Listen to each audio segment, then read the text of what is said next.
स्वामी गुरदीप गिरी जी महाराज जी,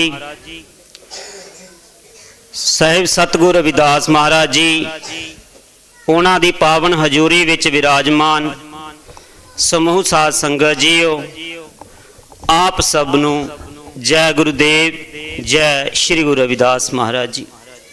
बाणी साहिब सतगुरु रविदास महाराज जीओ की एक ओंकार सतगुरु प्रसाद।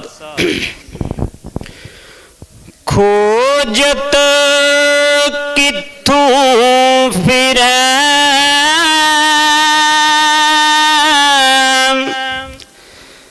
तेरे घट में सिरजनहार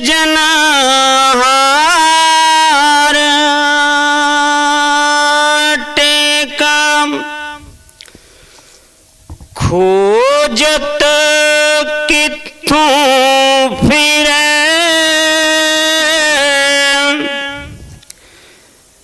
तेरे घट में सिरजनहार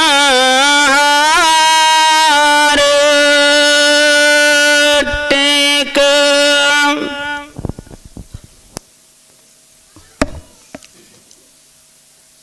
परम सत्कारयोग परम पूज्य गुरुदेव जी महाराज, संत शिरोमणि जगत गुरु धन धन सतगुरु रविदास महाराज जी के पावन पवित्र दरबार के अंदर जुड़ बैठी समूह साध संगत जीओ, आप सभी को जय गुरुदेव, जय श्री गुरु रविदास जी।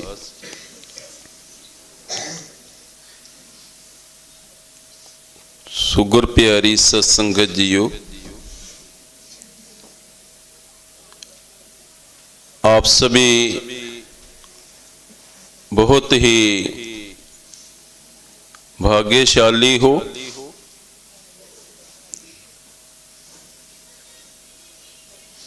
कि अपने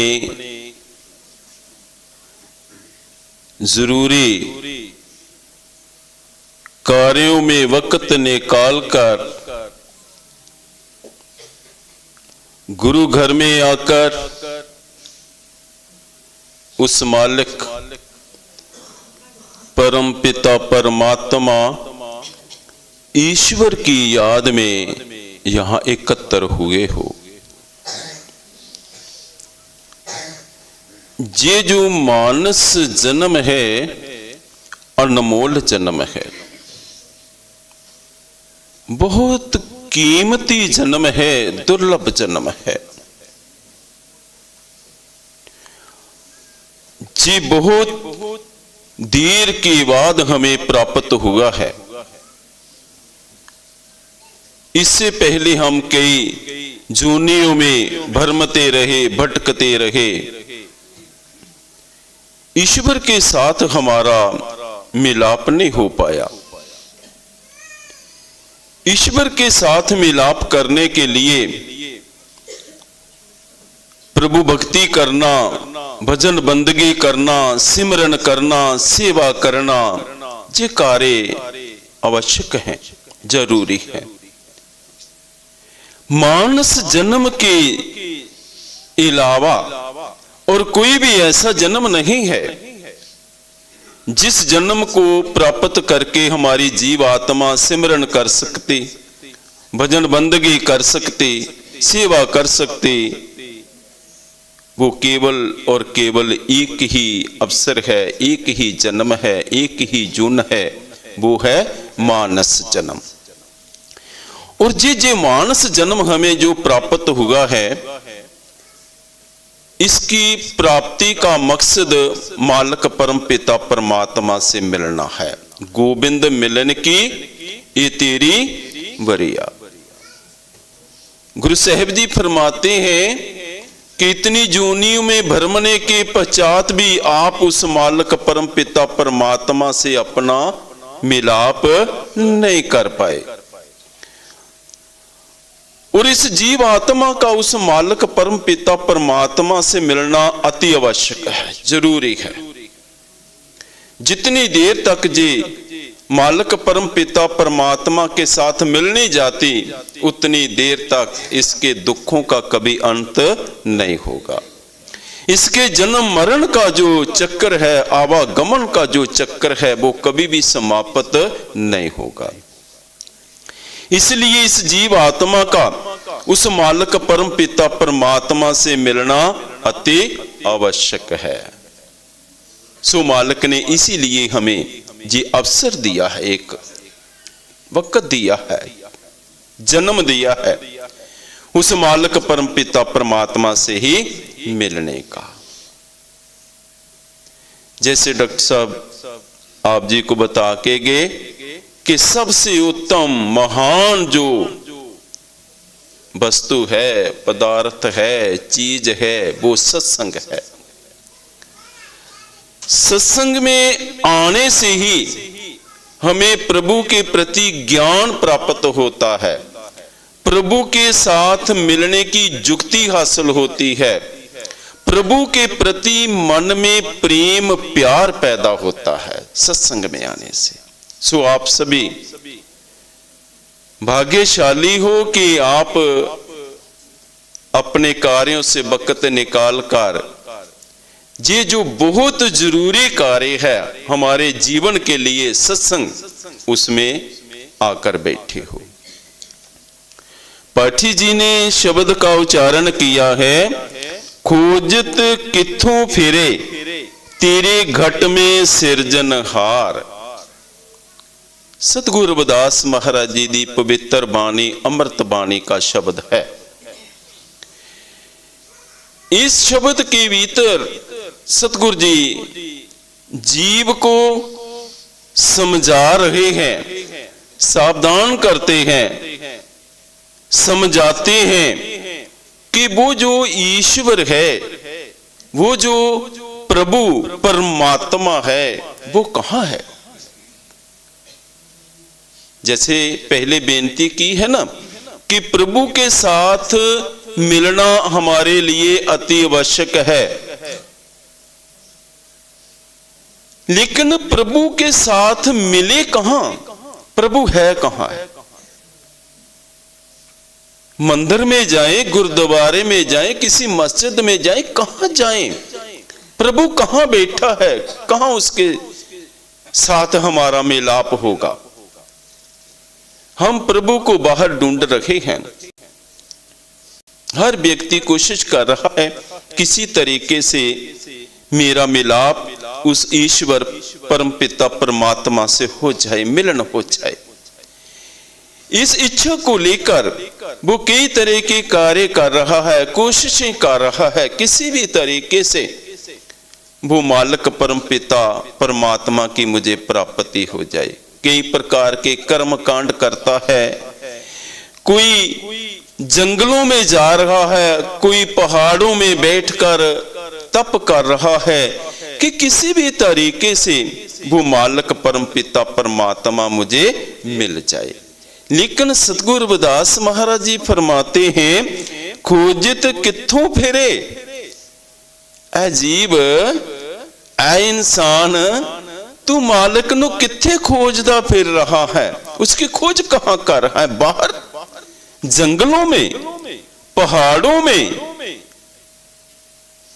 जहां इंसान के द्वारा बनाए हुए मंदिरों मस्जिदों में, वो मालिक बाहर कहीं भी नहीं है। मालिक बाहर कहीं भी आपको मिलने वाला नहीं है। वो मालिक कहां है? वो मालिक तेरे घट के अंदर है, तेरे घट में सिरजनहार। सिरजनहार मालिक परमपिता परमात्मा, जिसने सारी सृष्टि की सिरजना की है, रचना। सारी सृष्टि को बनाने वाला वो परमपिता परमात्मा है, इसीलिए उसको सिरजनहार कहा गया है। और सतगुरु रविदास महाराज जी फरमाते हैं कि वो जो सृजनहार है, जिसने सारी सृष्टि की रचना की है, जिसने तुझे भी बनाया है और तुझे जो इंसानी रूप देकर संसार दुनिया में भेजा है, वो बाहर कहीं नहीं है। वो मालिक कहाँ है? मालिक तेरे घट के भीतर है। मालिक ने सारी सृष्टि की रचना की है। हम जिधर भी अपनी नजर घुमाते हैं ना, जो कुछ भी इन आंखों से दिखाई देता है ना, वो सब कुछ मालिक परम पिता परमात्मा का बनाया हुआ है, मालिक का रचा हुआ है। लेकिन सारी सृष्टि की ओर देखने के पश्चात हमें क्या मालूम पड़ता है कि प्रभु परमात्मा ईश्वर की सबसे उत्तम जो रचना है, कृति है, कला है, वो क्या है? वो इंसान है। इंसान मालिक की सबसे उत्तम महान रचना है। देखो मालिक ने आपनु कितना महान बनाया, कितनी महानता दी है। इंसान इस धरती ते सब तो महान है। अबर जोन तेरी पनहारी, इस धरती पे तेरी सिकदारी। मालिक ने इंसान नू इस धरती दा सरदार बना के, बादशाह बना के बेचा है। लेकिन मालिक जहां जैसे हमने अपने रहने के लिए कोई घर मकान बनाया होता है, मालिक ने भी अपने रहने के लिए कोई घर मकान बनाया है। वो ईंटों पत्थरों का नहीं। ये जो हमारा जीवित शरीर है, इस शरीर के अंदर वो मालिक परम पिता परमात्मा विराजमान है, बैठा हुआ है। मालिक हमारे हृदय के अंदर है, बाहर कहीं नहीं। काहे रे बन खोजन जाए, काहे रे बन खोजन जाए, सर्व निवासी सदा अलेपा, तू ही संग सहाय। कहंदी वो जेड़ा परम पिता परमात्मा है, वो बाहर नहीं है। तू जंगलों में जा रहा, पहाड़ों में खोज रहा है, बाहर नहीं है, कहीं नहीं बाहर, तेरे हृदय के अंदर बैठा हुआ है। जब भी तुझे उस मालिक परम पिता परमात्मा की प्राप्ति होनी है, वो तेरे भीतर से तुझे मिलना है। काबे और कैलाश में जिसको ढूंढन जाए रे, रबदास प्यारा राम तो बैठिया मन माहिर। कहते जिसको आप ढूंढने के लिए, प्राप्त करने के लिए कभी काबे जाते हो, कभी कैलाश पर्वतों पर घूमते फिरते हो, वो बाहर कहीं भी नहीं है। वो मालिक कहाँ है? तेरे हृदय के भीतर है। मोको कहाँ ढूंढे रे बंदे, मैं तो तेरे पास में। ना मैं देवल, ना मैं मस्जिद, ना मैं काबे कैलाश में। गुरु रविदास जी कहते हैं, ये जीव उस मालिक को कहाँ ढूंढ रहा है? वो कहीं दूर नहीं है, वो कहीं बाहर नहीं घूम रहा। जिसको प्राप्त करने के लिए तू घर से बाहर भटकता फिरता है, जंगलों पहाड़ों में भटकता फिरता है, वो तेरे पास में है, तेरे पास है, तेरे हृदय में है। वो ना कहीं मंदिर में है, ना कहीं मस्जिद में है, ना काबे और कैलाश में है। वो किस मंदिर में है? जो मालिक ने अपने हाथों से बनाया हुआ है। तेरा शरीर, तेरे हृदय के भीतर वो मालिक बैठा हुआ है। इसलिए उस मालिक की जब भी हमें प्राप्ति होनी है, अपने भीतर से होनी है। बाहर की भटकना छोड़कर हमें अपने भीतर जाने की कोशिश करनी चाहिए और अपने भीतर जाकर उस मालिक की खोज करनी चाहिए। जब भी वो मिलेगा, हमें अपने मन से, अपने हृदय से, अपने भीतर से ही मिलना है। इसीलिए तो बुल्ले शाह जी ने कहा था, जा मैं सबक इश्क का पढ़िया, मस्जिद कोलो जूड़ा डरिया, भज भज ठाकर दुआरे बड़िया, जिथे बजदे नाद हजार, घर विच पाया महरम यार। बुल्ले शाह जी फरमाते हैं कि जितनी देर तक मुझे भी कामल मुर्शिद की प्राप्ति नहीं हुई थी, मैं भी कहीं कभी मंदिर में कभी मस्जिद में जाता था नमाज पढ़ने के लिए, लेकिन खुदा नहीं मिला, खुदा की प्राप्ति नहीं हुई। लेकिन जब मेरी मुलाकात कामल मुर्शिद अनायत शाह से हुई और उन्होंने मुझे परमात्मा के बारे में, अल्लाह खुदा के बारे में बताया कि वो कहां है, बोलिया वो परमात्मा कहीं बाहर नहीं, तेरे हृदय के भीतर है।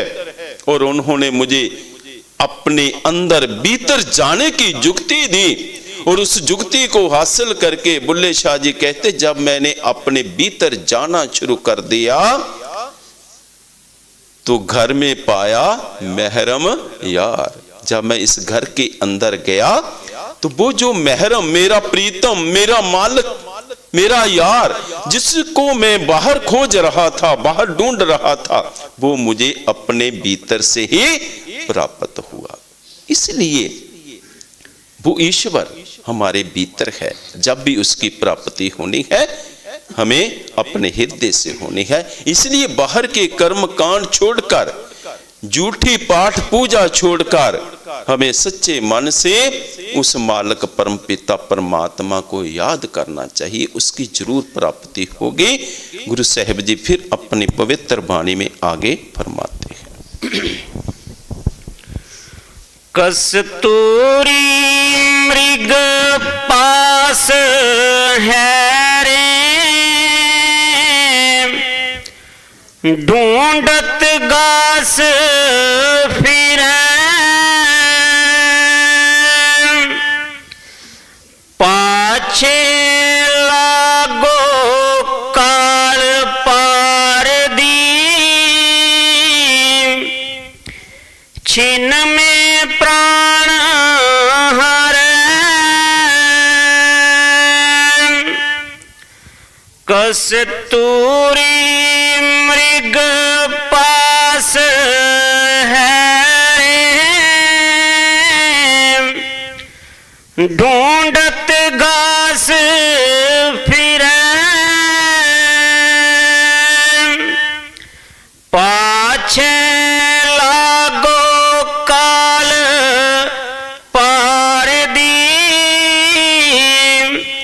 छिन में प्राण हरे। कस्तूरी मृग पास है रे, ढूंढत घास फेरे, पाछे लागो काल पार दे, छिन में प्राण हरे। सतगुरु जी फिर वही बात कर रहे हैं कि प्रभु कहां है, मालिक कहां है, और जीव तू उसको कहां ढूंढ रहा है। तू भ्रम में पड़ा है, भुलेखे में पड़ा है, और तेरा भ्रम क्या है कि वो प्रभु, वो परमात्मा बाहर है, किसी मंदिर में है, मस्जिद में है, किसी तीर्थ पर है। ये सोच लेकर तू बाहर ही बाहर भटकता रहा, लेकिन तुझे उस मालिक की प्राप्ति नहीं हुई। तेरी दशा कैसी है, जी तेरी हालत कैसी है। सतगुरु जी फरमाते हैं, कस्तूरी मृग पास है रे। एक मृग होता है, हिरण होता है, उसकी जो नाभिका है उसमें कस्तूरी होती है। कस्तूरी एक ऐसा पदार्थ है जिसकी बहुत सुगंध होती है, खुशबू होती है। वो मृग की नाभि में, उसकी नाभिका में कस्तूरी है। जब वो मृग अपना श्वास लेता है, श्वास छोड़ता है, बाहर निकालता है, जब श्वास बाहर निकालता है तो वो कस्तूरी की सुगंध भी श्वास के रास्ते बाहर आ जाती है। जब वो सुगंध बाहर आती है और मृग अपनी नासिका से, नाक से जब उसको सूंघता है तो वो उसको बड़ी अच्छी लगती है। वो सुगंध मृग को बड़ी अच्छी लगती है और मृग को ये पता नहीं, मालूम नहीं है कि ये जो सुगंध है ये किस चीज की है, किस पदार्थ की है। वो सोचता है ये सुगंध जो मुझे मिली है ये कहीं बाहर है, ये किसी वनस्पति की है, किसी पेड़ पौधे से आ रही है। ये सोच लेकर वो मृग क्या करता है, सारे जंगल में दौड़ा फिरता है, भागा फिरता है, भटकता है। कभी किसी पेड़ पौधे की जड़ों को सूंघता है, कभी किसी पेड़ पौधे की जड़ों को सूंघता है, कभी किस वनस्पति को सूंघता है कि मुझे पता चले कि ये सुगंध कहां से आ रही है। हुन सुगंध तो उसके भीतर थी, उसके शरीर के भीतर है, लेकिन वो उसको बाहर खोज रहा है।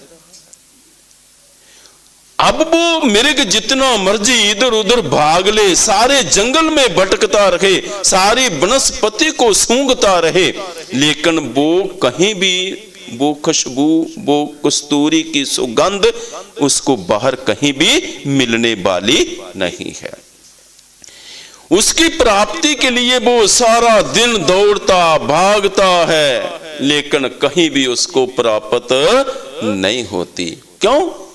क्योंकि मृग को इस बात का ज्ञान नहीं है कि ये खुशबू किस चीज की है और कहां से आ रही है।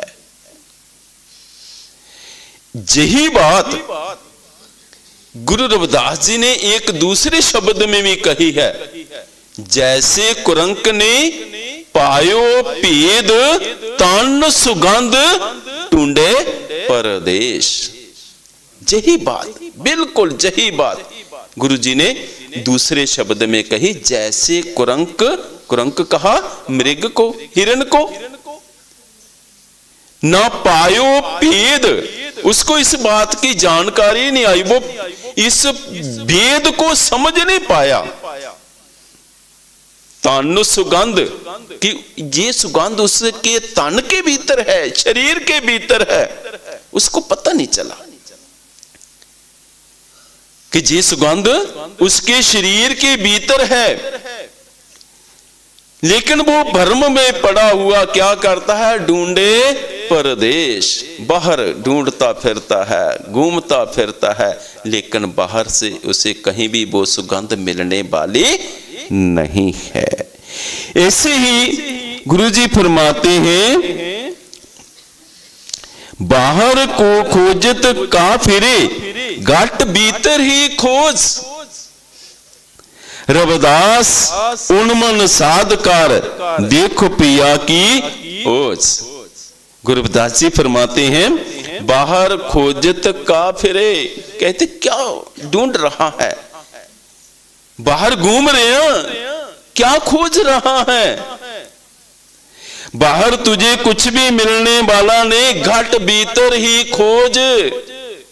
जितना बाहर भटक रहा है, जितना बाहर घूम घूम कर समय बर्बाद कर रहा है, कहीं अपने भीतर जा, अपने अंदर जा, अंदर भीतर जाकर, घट के भीतर जाकर उस प्रभु परमेश्वर की खोज कर। वो तेरे अंदर है, वो तेरे भीतर है और तुझे पता नहीं चल रहा, आप उसको बाहर खोज रहे हैं। सतगुरु जी फरमा रहे हैं कि जिस प्रकार उस मृग के घट में, उसके शरीर के भीतर कस्तूरी है, लेकिन उसको पता नहीं, उसको ज्ञान नहीं, उसको जानकारी नहीं है, वो इस बात से अनजान है, ना वो इस बात को समझने की कोशिश करता है। गुरु जी कहते ठीक उसी प्रकार पाछे लागो काल पार दी छिन में प्राण हरे। जीव ठीक उसी प्रकार तू भी उस कस्तूरी मृग की तरह अनजान बनकर बैठा हुआ है। किस बात से? इस बात से कि वो जो काल है ना, वो जो मृत्यु है, वो जो मौत है, वो तो तेरे सिर के ऊपर बैठी हुई है, लेकिन तुझे पता नहीं है। हम क्या सोचते हैं कि हमने इतनी जल्दी थोड़ा ये संसार छोड़ना, हम पर इतनी जल्दी थोड़ी मृत्यु आएगी। हम मौत को भुलाकर इस संसार, इस दुनिया में ऐसे घूमते हैं, ऐसे भटकते हैं कि हम सोचते हैं कि हमने कभी भी मरना नहीं है, हमने कभी ये संसार छोड़ना ही नहीं है। हम मौत को भुलाकर इस संसार में ऐसे ऐसे कार्य करने शुरू कर देते हैं कि हमने कभी इस संसार को छोड़कर नहीं जाना। सारे संसार के पदार्थ इकट्ठे करने के दौड़ में लगे हुए हैं। संसार की धन दौलत माया इकट्ठी करने में लगे हुए हैं। सारी संसार की माया मेरे हाथ में लग जाए, दुनिया के सभी पदार्थ मुझे मिल जाएं, मैं संसार दुनिया का सबसे अमीर इंसान बन जाऊं। गुरु जी कहते क्या करेगा ये सब कुछ इकट्ठा करके? जिस जो कुछ भी तू इकट्ठा कर रहा है उस मौत काल को भुलाकर, लेकिन याद रख काल तो आएगा ही आएगा, मौत तो आनी ही आनी है। मृत्यु से तो कोई बच नहीं पाएगा, सब पर आनी है। मौत ही एक अटल सच्चाई है। संसार दुनिया में कही हुई कोई भी बात झूठी हो सकती है, हम उसको झूठ साबित भी कर सकते हैं, लेकिन मौत को, काल को कोई जुठला नहीं सकता। मौत सब पर आनी है, सभी को काल के ग्रास होना पड़ना है भाई। लेकिन गुरु जी कहते हैं कि जीव तुझे इस बात का ज्ञान ही नहीं है। तू मौत को भुलाकर, उसका चेता भुलाकर तू संसार दुनिया में कैसे कैसे कार्य कर रहा है। याद रख वो मौत बिल्कुल तेरे सिर के ऊपर खड़ी है, कहीं दूर नहीं है, कहीं दूर से चलकर नहीं उसने आना, वो तेरे बिल्कुल पास है, लेकिन तुझे उसकी जानकारी नहीं है। तुझे सुजनता कश नहीं, पहरावा देखे उब जाए, गर्भवती का नाही ठाऊं, तेरी गर्दन ऊपर लवे काऊं। कहंदे गुरु जी कहंदे तेरी गर्दन, तेरे सिर दे ऊपर वो काल रूपी कौआ बैठा हुआ है। पता नहीं किस वक्त उसने झपट मारकर तेरी जीवन लीला को उसने खत्म कर देना है, तेरा जीवन खत्म कर देना है। वो बहुत दूर नहीं, बिल्कुल तेरे पास है, तेरे सिर के ऊपर बैठी हुई है। और उसने कब तेरे पर हमला करना है जी उसने बताना नहीं है। जी समझना, जी सोचना तेरा कार्य है, तेरा काम है। तुझे ये समझना चाहिए कि जो काल सिर के ऊपर बैठा हुआ है, जो मृत्यु मौत सिर के ऊपर बैठी हुई है, वो तो बिल्कुल मेरे पास है, वो तो दूर नहीं है। और पता नहीं किस वक्त उसने मेरे पर हमला कर देना है, मेरी जीवन लीला को समाप्त कर देना है। तो जब काल ने हमला करना है, हमारी जीवन लीला समाप्त होने पर आनी है, तो जो सारा जीवन हमने लगा दिया संसार दुनिया के पदार्थ इकट्ठे करने में, संसार दुनिया की तन दौलत माया इकट्ठी करने में, सारा जीवन हम विकारों में पड़े रहे, कभी उस मालिक परम पिता परमात्मा को याद नहीं किया, उसका चेते नहीं किया, उसका ख्याल नहीं किया। सारी उम्र क्या करते रहे? दुनिया को इकट्ठा करते रहे, दुनिया के पदार्थ इकट्ठे करते रहे।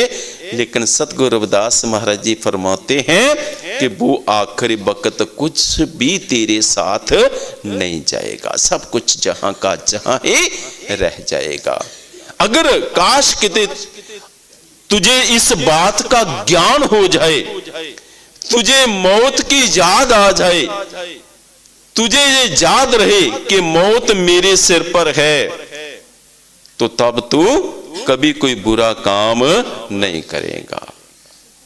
तब तो हर श्वास के साथ उस मालिक परम पिता परमात्मा को याद करेगा। जो लोग मौत को याद रखते हैं, जिनको ये पता है कि मौत हमारे सिर के ऊपर बैठी हुई है, वो हर श्वास के साथ उस मालिक परम पिता परमात्मा का चिंतन करते हैं। वो शरीर से निकलने वाले हर श्वास को आखिरी श्वास समझते हैं कि ये पता नहीं मेरा आखिरी श्वास ही ना हो, पता नहीं इसके बाद मुझे और श्वास मिलना या नहीं मिलना। वो उसको आखिरी श्वास समझकर अपनी जिंदगी का मालिक के लेखे में लगाते जाते हैं, सिमरन करते जाते हैं। शुक्र प्यारी साध संगत जियो, हमने अनजान नहीं बनना, हमने इस बात को जानना है। जिस तरह वो कस्तूरी मृग अनजान बना हुआ है और बाहर उस कस्तूरी की सुगंध को ढूंढ रहा है, हमने भी उसी तरह अनजान नहीं बनना। हमें समझना है कि जो काल है, जो मौत है, उसने एक दिन हमारे ऊपर आना है, उसने हमारी जीवन लीला को समाप्त करना है। वो बहुत नजदीक है, हमारे सिर के ऊपर ही बैठी हुई है। पता नहीं किस वक्त हमारे जीवन को खत्म कर दे और उसके बाद हमें मालिक परम पिता परमात्मा को याद करने का वक्त नहीं मिलेगा।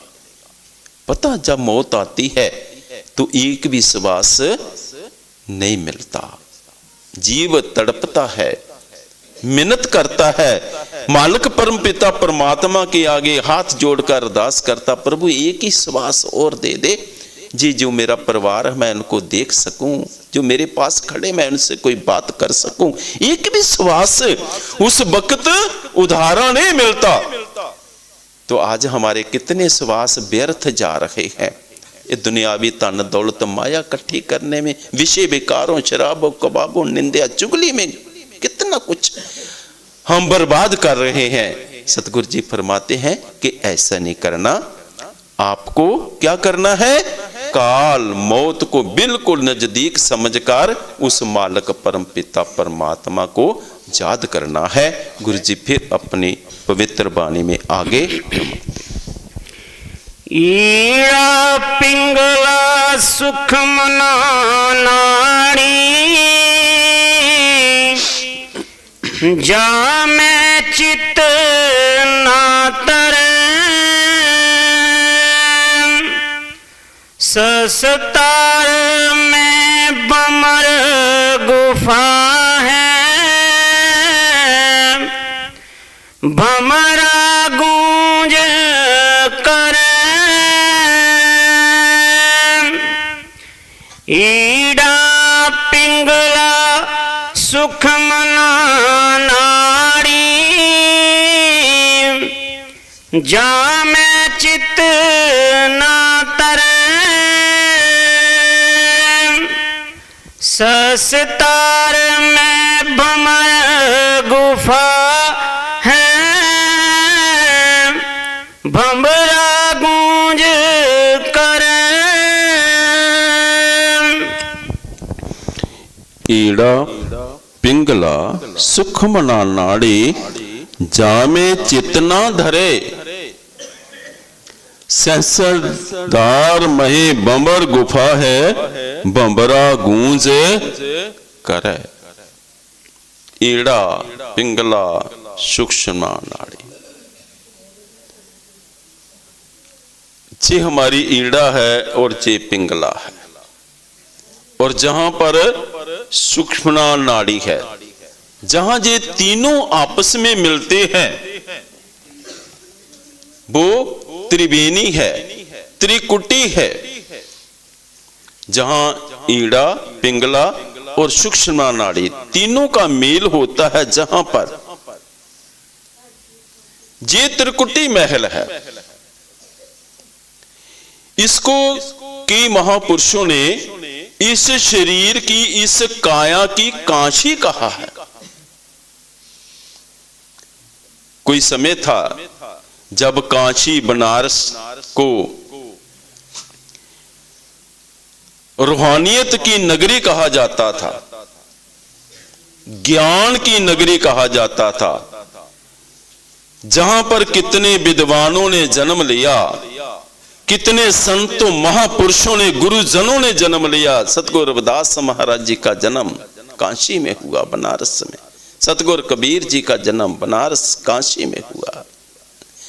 कितनी महान नगरी थी वो।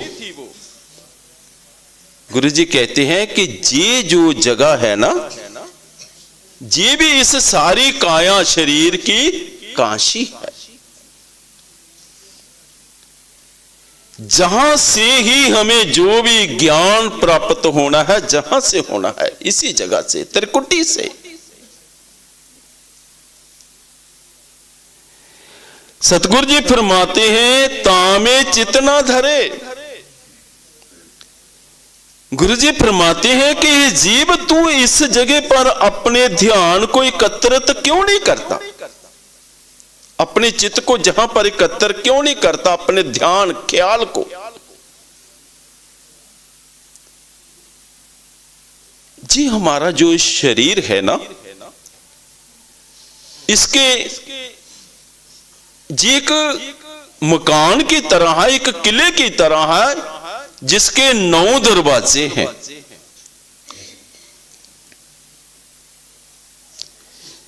आंखों के नीचे का जितना भी हमारे शरीर का भाग है, ये पिंड है, इसको पिंड कहा। जो दुनियावी के साथ जुड़ा हुआ, दुनियावी पदार्थों के साथ, दुनियावी तन दौलत माया के साथ, बाबू दुनिया के साथ इसका रिश्ता है, संबंध है। जो भी आंखों के नीचे का भाग है, इसका संबंध दुनियावी से है, दुनिया से है, दुनियावी पदार्थों से है।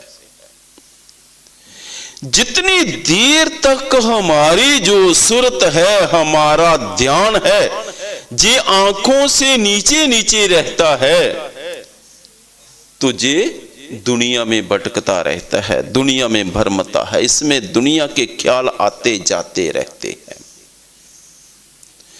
जितनी देर तक हमारी सुरत इन 9 दरवाजों से सिमट कर जे 10वें में त्रिकुटी महल में नहीं जाती, उतनी देर तक हमारा रूहानियत का, परमार्थ का जो सफर है, वो शुरुआत उसकी नहीं होती। और ज्यादातर क्या होता है कि हमारी सूरत जी आंखों के नीचे नीचे ही रहती है। देखो, हम कभी सिमरन पर भी बैठते हैं, भजन पर बैठते, हमारा ध्यान नहीं लगता। हम कोशिश करते हैं अपने ध्यान को जहां पर एकत्र करने की, लेकिन ध्यान फिर नीचे गिर जाता है। फिर ख्याल कभी रिश्तेदार में, सके संबंधियों में, कभी अपनी नौकरी पेशे में, कभी दफ्तर में, कभी कहीं पर चल जाता, ख्याल उधर ही रहता है, ध्यान जहां पर एकत्रित नहीं होता। कारण क्या है? कारण यही है कि जो हमारी सूरत है वो इन 9 दरवाजों से ऊपर नहीं जा सकी। और जितने देर तक ये 9 दरवाजों को से सिमट कर, इनको क्रॉस करके जे 10वें में नहीं आती, उतनी देर तक कोई भी बात बनने वाली नहीं है। 9 दर ठाके ताबत रहाए, 10वें निज कर बासा पाए, उथे अनहद शब्द बजे दिन राती, गुरमती नाम सुनावनिया। गुरु अर्जन देव महाराज जी कहते 9 दर ठाके ताबत रहाए। कहते जेडे 9 दरवाजे ने, जिनके बीच हमारी सुरत जो है भागती है, दौड़ती है, कभी संसार में जाती, कभी संसार के ख्याल इसके रास्ते हमारे हृदय में एकत्र होते हैं। कहते जितनी देर तक ये 9 दरवाजे बंद नहीं होंगे, उतनी देर तक 10वां नहीं खुलेगा। तो जो मालिक परम पिता परमात्मा है उसका वास कहाँ है? कहते वो उसके घर का रास्ता ही जहां 10वें से स्टार्ट होता है, शुरू होता है। 9 दर ठाके ताबत रहाए 10वें निज कर वासा पाए। कहते वो 10वां द्वार उसका खुलना जरूरी है। गुरु जी फरमाते हैं 9 दरवाजे नवे दर फीके रस अमृत 10वें चुनीजे कृपा कृपा कृपा कर प्यारे गुर शब्दी हर रस पीजे। कहते जे 9 दरवाजे नवे फिक्के ने, इनकी जो लज्जत है स्वाद है वो फिक्का है। इनके रास्ते में जितनी देर तक सुरत भटकती रहेगी कुछ प्राप्त नहीं होगा। रस वो नाम वाला रस जिसका पान करके हमारी सुरत को शक्ति मिलनी है, पावर मिलनी है और इसने रूहानियत सफर तय करना है। वो कहां है? रस अमृत 10वें चुनीजे, वो 10वें में है। वो कहां बरस रहा है? वो 10वें में बरस रहा है। आंखों के नीचे कहीं भी वो अमृत वो रस नहीं है। अगर उसका पान करना है, उसकी लज्जत लेनी है, तो जो 9वें दरवाजों से सिमट कर हमारी सुरत को 10वें में जाना होगा। कृपा कृपा कृपा कर प्यारे, जीवात्मा की पुकार है, हे प्रभु ऐसी कृपा करो, दया करो, मेहर करो। कैसी? कि इसको शब्द की प्राप्ति हो जाए। जितनी देर तक शब्द की प्राप्ति नहीं होती, हम शब्द का चिंतन नहीं करते, हम शब्द का अध्ययन नहीं करते, हम शब्द का सिमरण नहीं करते, उतनी देर तक हमारी सुरत 10वें में नहीं जाएगी। 10वें में जाएगी नहीं और वो जो नाम वाला अमृत रस वहां बरस रहा है वो हमें प्राप्त नहीं होगा। सो गुरु जी फरमाते हैं ईड़ा पिंगला सुखमना नाड़ी जामे चितना धरे। कहते जीव इस जगह पर अपना चित्त धर, ध्यान धर, और जहां पर क्या है? एक ज्योत है, निरंजनी ज्योत है जो कमल के फूल की तरह है, जिसके सहस्र उसकी जो पत्तियां हैं 100 दल हैं। तो गुरुजी कहते हैं कि अगर आप जहां पर अपने ध्यान को एकत्रित करेंगे आपको रस भी मिलेगा और वो जो निरंजनी ज्योत है, सहस्र दल वाली ज्योत है, वो आपको इस जगह पर दिखाई देगी। और परमार्थी सफर का ये पहला कदम है, पहला स्टेप है। पहला स्टेप क्या है? इस 10वें में जाना और जो वो ज्योत है सहस्र दल वाली कमल फूल की तरह, उसके दर्शन करना, उसके दीदार करने, उसको देखना, उसकी प्राप्ति करना, ये परमार्थी सफर का पहला कदम है। और इसके आगे बंबर गुफा आ जाती है। इस सहस्र दल जो है 10वां द्वार है, इसके आगे बंबर गुफा आती है। ये बड़ा लंबा सफर है परमार्थ का, सतनाम लोक तक जाने का बड़ा लंबा सफर है, अंदर का सफर है, हनेरियां परया, घाटियां परया, बड़ा औखा सफर है।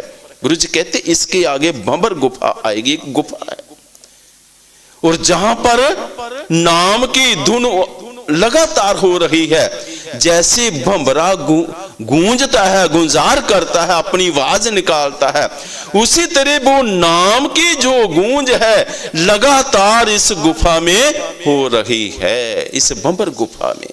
गुरु जी कहते अगर तेरा चित्त इसका ध्यान करेगा, तेरी सुरत इस जगह पर पहुंच जाएगी, तो आगे जो भंवर गुफा है उसमें भी प्रवेश कर जाएगी और उसी तरह आगे सफर करते करते सतनाम लोक में चले जाएगी।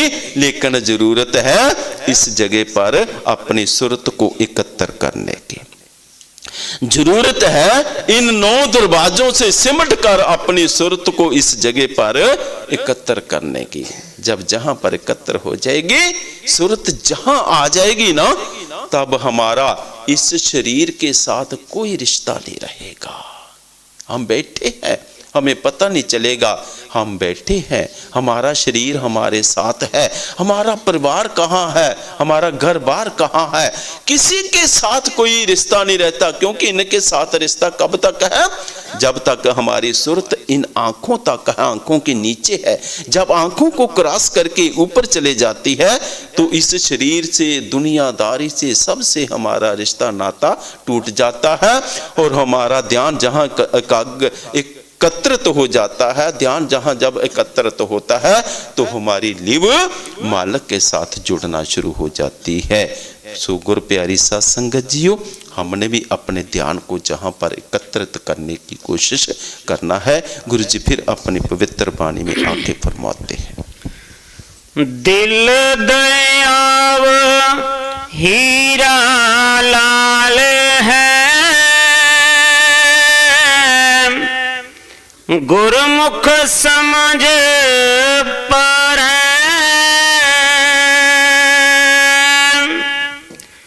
मर जीवा की सैन विचारे, तो हीरा हाथ पर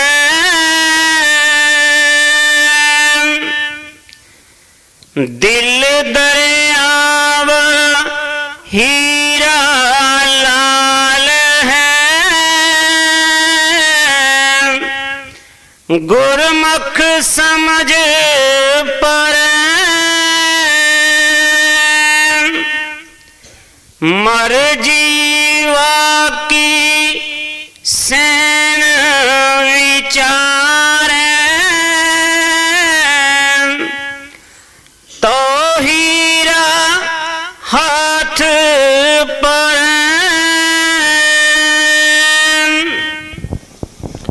गुरु जी फरमा रहे हैं, दिल दरियाव हीरा लाल है, गुरमुख समझ परे, मर्जी वाकी सैन विचारे, तो हीरा हाथ परे। जहां पर गुरु जी फरमा रहे हैं हीरा लाल, किसको बोल रहे हैं? वो दुनियावी हीरे की बात नहीं कर रहे, प्रभु के नाम की बात कर रहे हैं, प्रभु की बात कर रहे हैं, ईश्वर की बात कर रहे हैं। प्रभु रूपी हीरा, प्रभु रूपी लाल कहां है, कहां से मिलेगा? हीरे मोती कहां मिलते हैं? मानसरोवर में, मानसरोवर में मिलते हैं। और उन मोतियों को कौन खाता है? हंस खाता है। बगला नहीं खाता, कौवा नहीं खाता, हंस खाता है। उन मोतियों की, उन हीरों की पहचान किसको है? हंस को है। और हंस कभी भी कोई ऐसी वैसी चीज नहीं खाता, हमेशा मोती चुगता है, हीरे को खाता है, कौवा गंदगी खाता है। गुरुजी कहते हैं कि जीव जिस प्रकार उस मानसरोवर झील में असंख्य मोती हैं, हीरे हैं, लेकिन उनको कौन खाता है? हंस खाता है। उसी प्रकार तेरे शरीर के भीतर तेरा दिल भी एक दरिया की तरह है, एक मानसरोवर है तेरा दिल दरिया। और वो जो हीरा मोती है वो कहां है? इस दिल दरिया के भीतर है, तेरे हृदय के भीतर है, तेरे शरीर के भीतर है, बाहर नहीं है। दिल दरिया हीरा लाल है। वो हीरा, वो लाल, वो मालिक, वो परम पिता परमात्मा, उसका नाम वो खुद कहां है? तेरे दिल के अंदर है। जेड़ा तेरा दिल रूपी दरिया है उसके अंदर है। गुरमुख समझ परे, लेकिन इस बात की समझ किसको है? गुरमुख को, मनमुख को नहीं पता। गुरुमुख को पता है। गुरुमुख को कैसे पता? क्योंकि जो गुरुमुख है वो गुरु की बात को मानता है, वो गुरु की शिक्षा पर चलता है। और गुरु उनको क्या बताते हैं? गुरु उनको जुक्ति देते हैं। जैसे जब महाराज जी हमें नाम शब्द देते हैं, वो नाम शब्द सिमरन करने की जुक्ति बताते हैं कि कैसे नाम सिमरन करना है, कैसे बैठना है, कैसे उस नाम का ध्यान करना है, कैसे श्वासों को, अपने श्वासों को हमने प्राणायाम करना है। ये सब कुछ कहां से हमें जानकारी मिलती है? गुरु जी से। गुरु जी हमें समझाते हैं और गुरु जी ही हमें ये बताते हैं कि वे प्रभु तेरे भीतर है। और कैसे प्राप्त करना? गुरु जी हमें अपने अंदर जाने की जुक्ति सिखाते हैं, कैसे हमने अंदर जाना है, अंदर जाकर कैसे उस प्रभु परमेश्वर की खोज करनी है। कहते ये समझ किसको आती है? जो गुरुमुख है, जो गुरु के मुख से निकले हुए हर वचन की पालना करता है, गुरु के दिखाए हुए रास्ते मार्ग पर चलता है। कहते उस गुरुमुख को ही पता चलता है मर्जी बाकी सैन विचारे। जो गुरु की मर्जी के अनुसार चलता है, गुरु की विचारधारा को अपने जीवन में अपनाता है। कहते तो हीरा हाथ परे। वो ही गुरुमुख जो है, वो ही जो जीव है, व्यक्ति है, जो गुरु की मर्जी के अनुसार चलता है, उनकी विचारधारा को अपने जीवन में अपनाता है। कहते वो ही अपने भीतर जाकर उस मालक रूपी हीरे या लाल को प्राप्त कर सकता है। दूसरा व्यक्ति क्या करेगा? मनमुख, उसको जानकारी नहीं है, उसको ज्ञान नहीं है कि वो मालक रूपी हीरा मेरे भीतर है। वो उसकी कहां खोज कर रहा है? वो बाहर ढूंढ रहा है, जंगल में जाता, पहाड़ों में जाता, मंदिर मस्जिद में जाता है, तीर्थों में भटकता, लेकिन बाहर उसके कहीं भी मिलता नहीं है। लेकिन गुरु जी अपने सेवक को ऐसा गुरुमुख बना देते हैं, ऐसी जुक्ति सिखा देते हैं कि वो अंदर जाके उस हीरे लाल को प्राप्त कर लेता है। इसलिए गुरु प्यारी साध संगत जी, हमें भी पूर्ण गुरुमुख बनना है, गुरु की मर्जी के अनुसार चलना है, गुरु की विचारधारा को अपने जीवन में अपनाना है। जैसे महाराज जी कई बार सत्संग में कहते हैं कि हम गुरु को तो मानते हैं लेकिन गुरु की बात को नहीं मानते। गुरु को मानते हैं, हमारे सतगुरु रविदास महाराज जी गुरु हैं, स्वामी गुरुदीप गिरी जी हमारे गुरु हैं, हम मानते हैं। लेकिन जो सतगुरु रविदास महाराज जी ने अपनी पवित्र वाणी में कहा, हम उसको नहीं मानते, हम उसको मानने के लिए तैयार नहीं है। हम अपनी सूरत को 9 दरवाजों से समेट ही नहीं सकते, हम 10वें में ले जा ही नहीं सकते, क्यों? हम दुनियादारी में ऐसे फंसे हुए हैं, हमें संसार दुनिया को ही सब कुछ समझकर बैठे हुए हैं। लेकिन सतगुरु जी कहते हैं कि ये कुछ भी नहीं, ये सब कुछ झूठ है, ये नाशवान है, ये कुछ भी तेरे साथ जाने वाला नहीं। अगर गुरु जी कहते हैं कुछ भी साथ जाने वाला नहीं, नाशवान है, लेकिन हम मानने को तैयार नहीं। हम सोचते नहीं ये सब कुछ जरूरी है, ये सब कुछ हमने अपने साथ लेके जाना है, इसलिए इकट्ठा कर रहे हैं। लेकिन गुरु जी कहते नहीं, जो गुरुमुख है, जो गुरु की मर्जी के अनुसार चलता है, उनकी शिक्षा पर चलता है, वो ही उस हीरे लाल को प्राप्त कर सकता है। गुरु जी फिर अपनी पवित्र वाणी में आगे फरमाते हैं। कहे रविदास समझ रे संतो, यह पद है निर्वाण।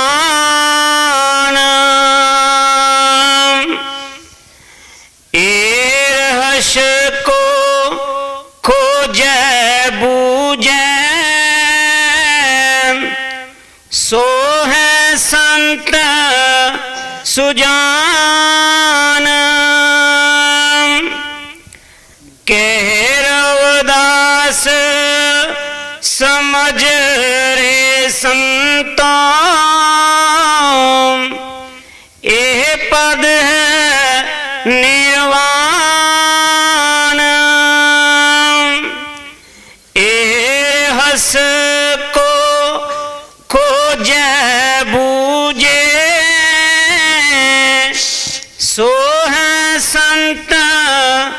सुजान।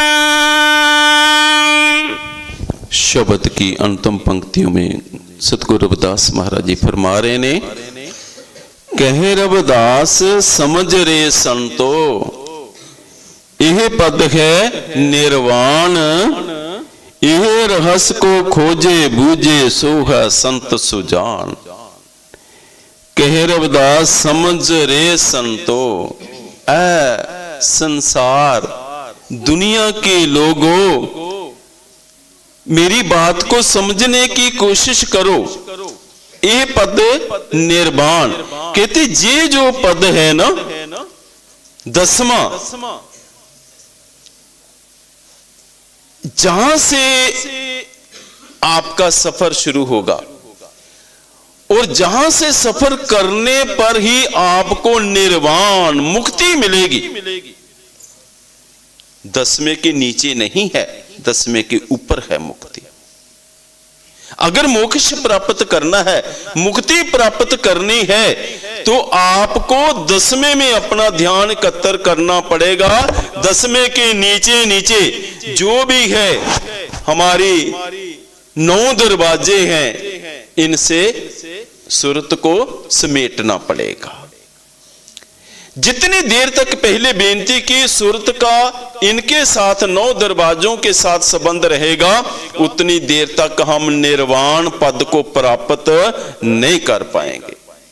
क्योंकि जब लग आस शरीर की मृतक हुआ ना जाए, काया माया मन तजे तूरे रहे बजाए। जब तक आस शरीर की, जितनी देर तक हमारी सुरत, हमारे मन का, हमारे ध्यान का शरीर के साथ संबंध रहेगा, मृतक हुआ ना जाए। मृतक, मृतक का मतलब नहीं कि मौत नूं प्राप्त करना। मृत का मतलब है कि संसार में, दुनिया में रहते हुए भी हमें संसार दुनियावी पदार्थों से थोड़ा ऊपर उठकर रहना। रहना संसार में है, जीवन जीना है, जीवित रहना है, लेकिन जीवित रहते रहते भी मरण के समान रहना है, जिसको कबीर जी ने जीवित जी मरना कहा है। जीवित जी मरना, जिसको अडोलता की अवस्था कहा गया है, जिसको सतगुरु रविदास महाराज ने सहज की अवस्था कहा है। ये वो अवस्था है, वो पद है, वो स्थिति है जिसमें हमारी सुरत का हमारे शरीर के साथ कोई रिश्ता नहीं रहता। संसारी धन दौलत माया पदार्थों के साथ कोई रिश्ता नहीं रहता, केवल और केवल रिश्ता मालिक के साथ जुड़ जाता है। कहे रविदास समझ रे संतों, ये पद निर्वाण। गुरु जी कहते हैं कि हे संसार के लोगों, समझ जो, यही पद है निर्वाण प्राप्त करने का, यही स्थिति है, ये जगह है। जितनी देर तक आप इस जगह पर नहीं पहुंचोगे, आपको निर्वाण की प्राप्ति, मुक्ति की प्राप्ति नहीं होगी।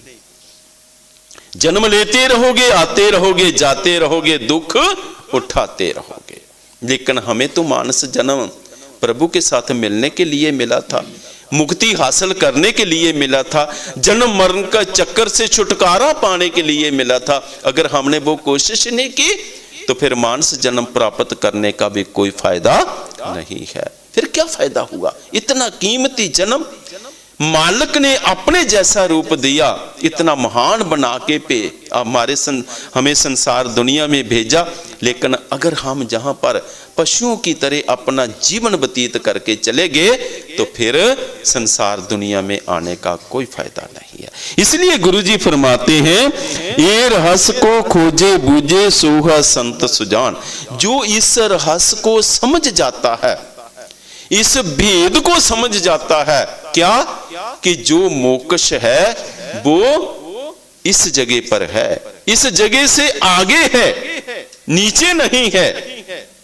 अगर मोक्ष प्राप्त करना है तो हमें सतगुरु जी की शिक्षा पर चलना पड़ेगा, उनकी विचारधारा पर चलना पड़ेगा, उनके द्वारा जुक्ति हासिल करके अपने भीतर जाना पड़ेगा, उनके द्वारा जुक्ति हासिल करके अपने 9 दरवाजियां को बंद करके 10वें पर आना पड़ेगा। कहते जो इस रहस्य को समझ जाता है, जो इस बात को समझ जाता है, वो ही संत सुजान, वो ही है असली संत। वो सुजान है, वो ज्ञानवान है, वो ब्रह्म ज्ञानी है, उसको हर चीज का ज्ञान है। भाई हमने भी ऐसे ही ज्ञानवान बनना है, हमने भी ब्रह्म ज्ञानी बनना है, हमने भी अपने सूरत को 10वें में ले जाना है। ऐसी नहीं बात कि हमें संसार से नफरत करनी है, घृणा करनी, नहीं, हम संसारी जीव हैं, हमें संसार में रहना है, संसार के सभी कार्य भी करने हैं, सब कुछ करना है। लेकिन सतगुरु जी फरमाते हैं कि इस संसार में रहते हुए भी, संसार में विचरते हुए भी, संसार से थोड़ा ऊपर उठकर उस मालिक परम पिता परमात्मा का ध्यान जरूर करना चाहिए। अगर मोक्ष को प्राप्त करना, मुक्ति को प्राप्त करना, जन्म मरण के चक्कर से छुटकारा प्राप्त करना है। शुक्र प्यारी साध संगत जी, आओ जो सतगुरु जी ने हमें इस शब्द में शिक्षा दी है, बताया है कि मालिक परम पिता परमात्मा कहाँ है, बाहर नहीं, जीव तेरे हृदय में है, तेरे घट के भीतर है, और उसको प्राप्त करने के लिए बाहर घूमने की, भटकने की जरूरत नहीं, तुझे अपने हृदय के भीतर जाने की जरूरत है, उसके भीतर उसकी खोज करने की जरूरत है।